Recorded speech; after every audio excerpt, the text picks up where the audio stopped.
కాలేజెస్గా తయారైనాయి. ఇంకొక 5,000 కోట్లు ఏముందండి 5 సంవత్సరాలలో, సంవత్సరానికి 1000 కోట్లు చూస్తూ చూస్తూ ఆడుతూ పాడుతూ పెట్టుకోలేమా? అసలు నిజంగా 5,000 కోట్లు నేను పెట్టలేనని చెప్పి అంటా ఉండే ఈ పెద్ద మనిషి ఆడ అమరావతిలో చేస్తూ ఉండేది ఏంది? ఏం చేస్తూ ఉన్నాడు? ఈయన ప్రాజెక్ట్ రిపోర్ట్ ప్రకారమే 1,00,000 కోట్లు కావాలన్నాడు.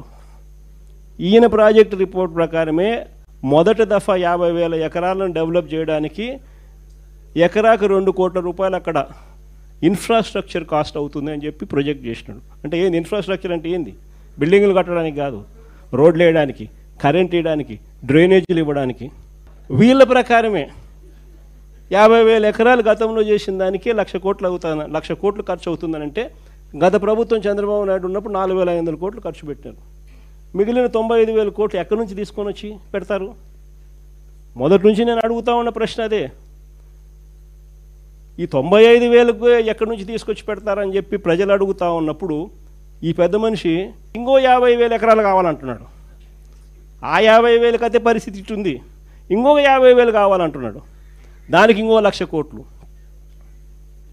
మరి నీకు అమరావతి కోసం 2,00,000 కోట్లు నువ్వు ప్రణాళిక వేసినావు, చేతిలో డబ్బు లేదు కానీ 2,00,000 కోట్లు ప్రణాళిక అంటున్నావు.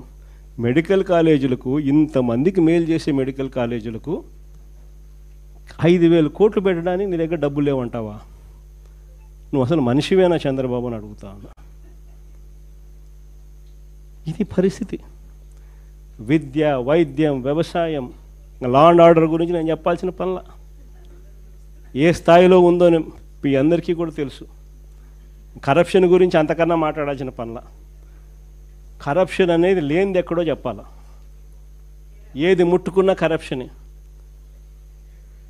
మద్యం, ఇసుక, లాటరైటు, బాక్సైటు, క్వాడ్సు, సిలికా, మట్టి, ప్రతి నియోజకవర్గంలో పేకాట క్లబ్బులు, ఇంకా కుటుంబశన్ల కాడ నుంచి మొదలు పెడితే ఇంకా స్కాములు అనేకం. భూములు ఇష్టం వచ్చినట్టుగా రూపాయికి 10 రూపాయలకి ఇవ్వడం. కరెంటు కొనుగోలు మనం ₹2.49 మనం కరెంటు కొనుగోలు చేసి రైతులకు మేలు చేసే విధంగా మనం అడుగులేస్తే వీళ్ళు ₹4.60 ఆ రోజు యాగి చేసిన వాళ్ళు ఈరోజు ₹4.60 కరెంటు పీపీఎల్ అగ్రిమెంట్లు ఎంటర్ అవుతున్నారు. ఏది చూసుకున్నా స్కాములే. రాష్ట్రానికి రావాల్సిన ఆదాయం రాష్ట్రానికి రావడంలా, దారి మళ్ళీ ఇలా జోబిల్లోకి పోతా ఉంది కాబట్టి రాష్ట్రానికి రావాల్సిన ఆదాయాలు తగ్గుతున్నాయి. రాష్ట్ర ఖజానాకు ఆదాయాలు ఎందుకు తగ్గుతున్నాయనంటే ఖజానాకు రావాల్సిన ఆదాయం ఖజానాకు రావడంలా. మన హయాంలో ఇసుక ఎగ్జాంపుల్ చెప్తా, 750 కోట్లు సంవత్సరానికి ఖజానాకు వచ్చేది. ఈరోజు ఖజానాకు రూపాయి రావడంలా. ఇసుక రేటు మన హయాంలో కన్నా డబల్ రేటు. అంటే ఆ ఆదాయం ఖజానాకు రాకోకుండా దారి మళ్ళుతా ఉంది. తెలుగుదేశం పార్టీ వాళ్ళ జోబులు లేకపోతా ఉంది. జిఎస్టీ ఎందుకు తగ్గుతూ ఉందంటే దానికి కారణం రాష్ట్రానికి రావాల్సింది వస్తూ ఉంటాయి కదా. ప్రతి విషయంలోనూ కూడా ఇసుక అంతే, మట్టి అంతే, క్వాడ్సు అంతే, సిలికా అంతే, మైన్లలో నుంచి నేరుగా వాళ్ళకి పోతాం, వాళ్ళ జోబీలో లేకపోతా ఉంది. అందుకని రాష్ట్రానికి సంబంధించిన ఆదాయం రాకుండా ఇలా పర్సనల్ జోబీలు లేకపోయి రాష్ట్ర ఖజానా దివాలా తీస్తూ ఉంది. 17 నెలల్లో 2 లక్షల కోట్ల అప్పు. మనం 5 ఏళ్లలో చేసిన అప్పుకు 57% అప్పు కేవలం 16 నెలల్లో. ఈ డబ్బంతా ఎక్కడికి పోతా ఉంది? ఓ స్కీమ్ లేదు, మన పాత స్కీములన్నీ రద్దు, కొత్త స్కీములు ఏవి లేవు. మరి డబ్బంతా ఎక్కడికి పోతా ఉంది? ఎక్కడికి పోతా ఉంది డబ్బంతా? ఎవరి జోబీల్లోకి డబ్బు పోతా ఉంది? నిజంగా ఈరోజు పరిస్థితి రాష్ట్రంలో ఏ స్థాయిలో ఉంది అనేదాన్ని చెప్పడానికి ఎన్ని నిదర్శనాలు. నేను అందుకనే చెప్తా ఉన్నా, ఇలాంటి సమయాలలో చంద్రబాబు నాయుడు చేస్తూ ఉన్నది ఏమిటి అని అంటే ప్రతిదీ డైవర్షన్ పాలిటిక్స్.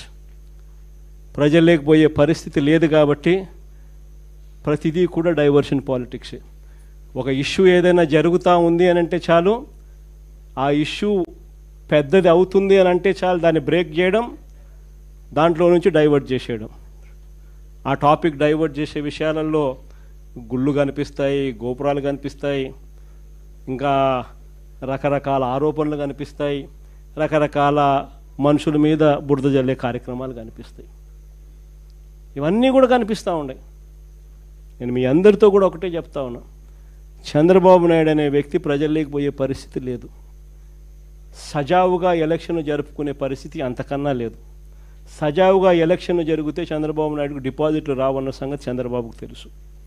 కాబట్టే ఈ పెద్ద మనిషి ఎన్నికలు సజావుగా జరిగించే కార్యక్రమం చెయ్యడు. కాబట్టి మీరంతా ఇంకా ఎక్కువ సన్నద్ధం కావాలి. కాబట్టి మీరంతా ఇంకా ఎక్కువ గట్టిగా నిలబడాల్సిన పరిస్థితి వస్తుంది. 14 సంవత్సరాలు అయింది మన పార్టీ పెట్టి. ఈ 14 ఏళ్ల కాలంలో పార్టీ ఇంత బలంగా ఉండడానికి కారణం ఎవరు అని అంటే వైఎస్ఆర్సీపీ ఫ్యామిలీ. ప్రతి